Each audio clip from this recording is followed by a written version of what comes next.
CM YS Jagan తలపెట్టిన సిద్ధం సభకు అందరూ సిద్ధం కావాలని పిలుపునిచ్చారు ఎమ్మెల్యే వెల్లంపల్లి శ్రీనివాసరావు. విజయవాడ సెంట్రల్ నియోజకవర్గం నుంచి ప్రజలు పెద్ద ఎత్తున తరలివస్తారని తెలిపారు.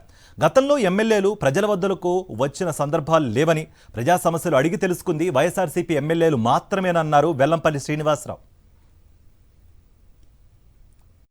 గతంలో మట్టి రోడ్లతో అరాకుర సౌకర్యాలతో ఉండే ఈ కాలనీలన్నీ కూడా మా స్థానిక కార్పొరేటర్ గారు వెంకటేశ్వర గారు అందరినీ కూడా కలుపుకొని చాలా చక్కగా అభివృద్ధి చేశారు. అందుకే ప్రతి ఒక్కళ్ళు కూడా మాకు జగన్మోహన్ రెడ్డి గారు వచ్చాక మాకు సిమెంట్ రోడ్లు పడ్డాయని చెప్పి చాలా సంతోషంగా వాళ్ళు చెప్పడం. చిన్న చిన్న సందులు అవన్నీ కూడా సందులో కూడా సిమెంట్ రోడ్లు వేశారు.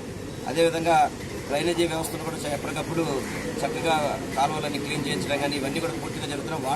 వాటర్ కూడా ఎటువంటి ఇబ్బంది లేకుండా చక్కగా వస్తుందని చెప్పని కానీ సంక్షేమ పథకాల అమల్లో కూడా ప్రతి ఒక్కళ్ళు కూడా మంచిగా వస్తుందని చెప్పడం చాలా ఆనందంగా ఉంది. ఎందుకంటే అధికార పార్టీ ఇలా ప్రజల వద్దకు రావడం అనేది నాకు తెలిసి ఒక జగన్మోహన్ రెడ్డి గారు తప్ప గతంలో 14 ఏళ్ళు ముఖ్యమంత్రి అని చెప్పి చంద్రబాబు నాయుడు గారు ఎప్పుడు కూడా ఈ ధైర్యం చేయలేదు.